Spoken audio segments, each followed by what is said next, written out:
Let's pull on the thread of consistency is more important than intensity, because the vast majority of us, consistency is the win. As you said, it's the W. You just show up. You are going to make progress, even if it's a tiny bit. I love that idea of consistency is more important than intensity.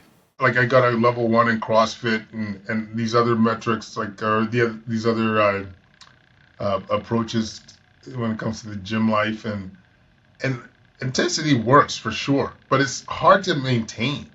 And Mm, so I've been a bigger believer in some of the consistency work. Like it's more in the strength training world, but the Eastern European approach for strength anyway is like you don't overtask yourself. You rarely overtax yourself, but you do a lot of volume at 70% max. But because you're doing so much volume, you're not overtaxing your nervous system. Your muscles are engaged, and the strength happens.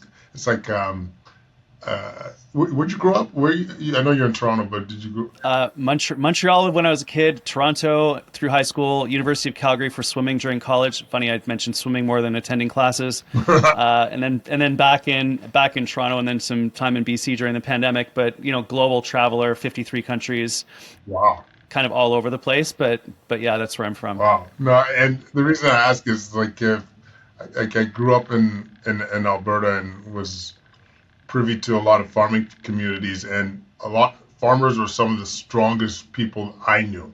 And the premise was like they're not lifting, they're not deadlifting 600 pounds, but they're constantly lifting stuff that's heavy. And because of that consistency over intensity, they are super strong. And so that was like a microcosm of or a small example of how the consistency could trump intensity. And just it's you're the thing too is like you're more likely to enjoy it. That's the other aspect of it. And this is maybe I'm editor like personalizing this a bit, but if I know I'm going to these one of these CrossFit workouts where I'm going to want to vomit after the near the end of it, it's harder to get jazzed up for it compared to like just showing up and doing something that is moderately intense, but I'm doing it more frequent. Maybe that's just me, so I shouldn't maybe generalize that, but I I just think it's rare for people to be consistent, and so if you emphasize that over trying making sure that they're having the most intense workout, you're just going to get more long-term sustainable results.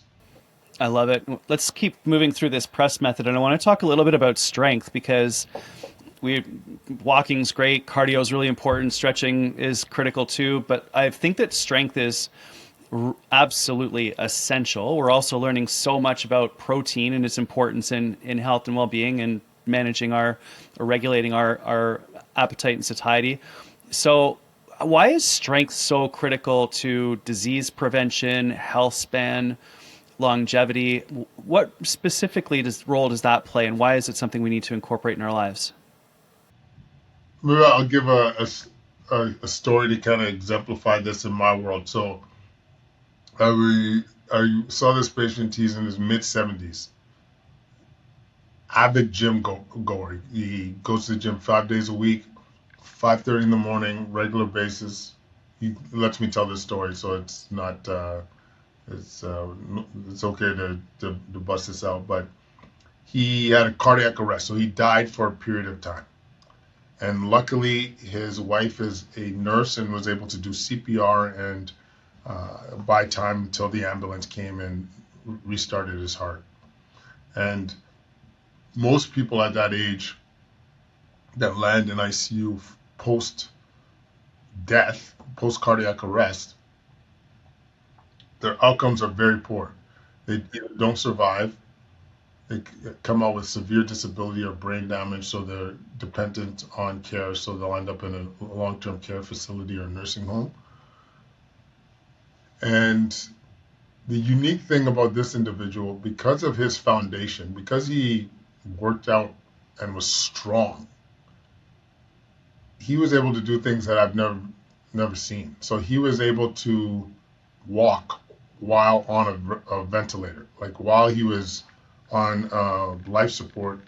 he Oh had my that, God. yeah, like it's like we don't see young people do it, but he had the fortitude to say like I need to get conditioned. I need to get strong. So he on a daily basis pushed himself, and in this case, he was walking while on a form of life support that was keeping his lungs and oxygen in his system, and and as a result, he's at home now. He's able to play with his grandkids. He's living his best life, and that's the power of strength. And not only was it that the strength, physical strength, but it's also the resilience, because mental resilience, because not every day you're going to feel like getting up and working with the physiotherapist to get you moving. Because to to be honest with you, function is what kills. Frailty is what kills.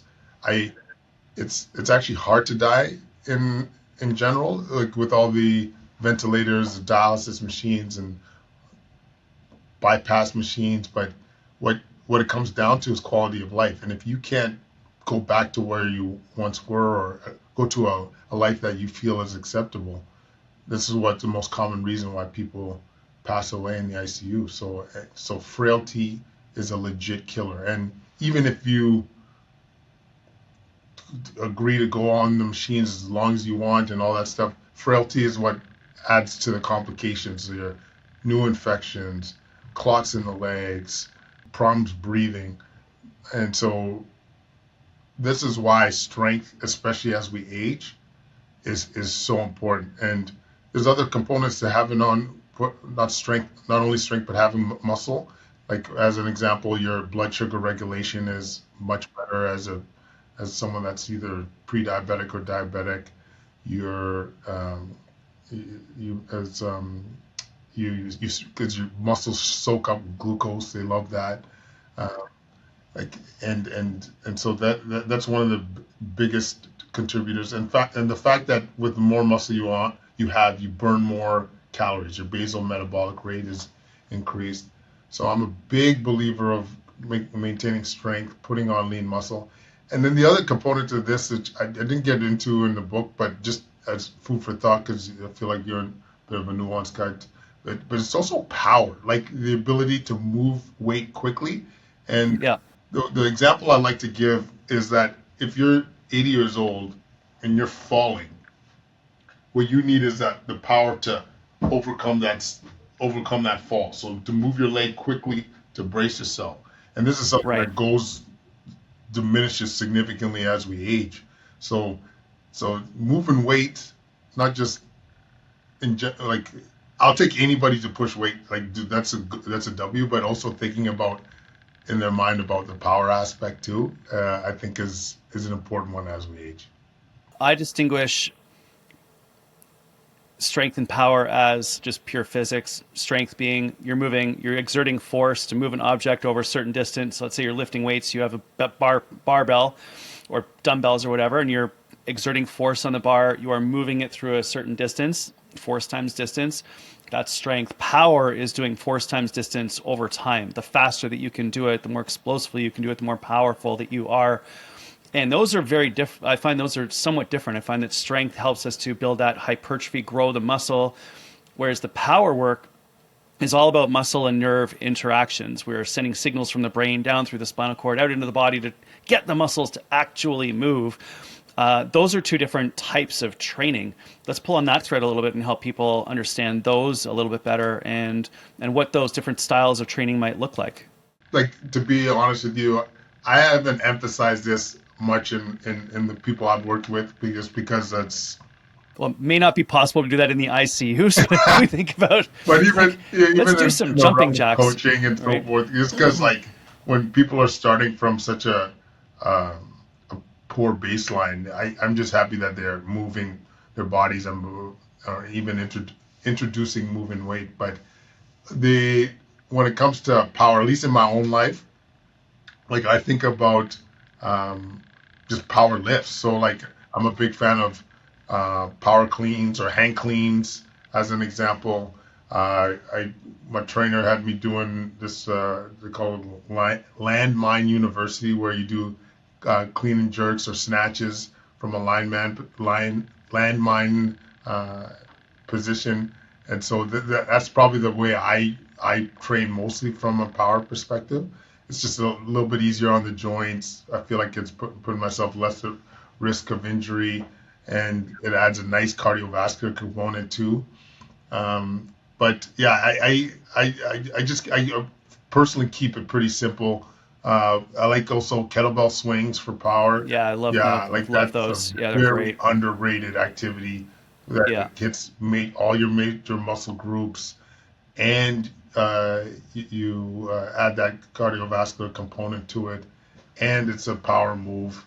It's it's one of those tick a lot of boxes when you're doing kettlebell work. Yeah, skipping as well is another one. Oh It's really yeah. simple and but it's like light and explode. It just gets those faster twitch muscles working, which is fun.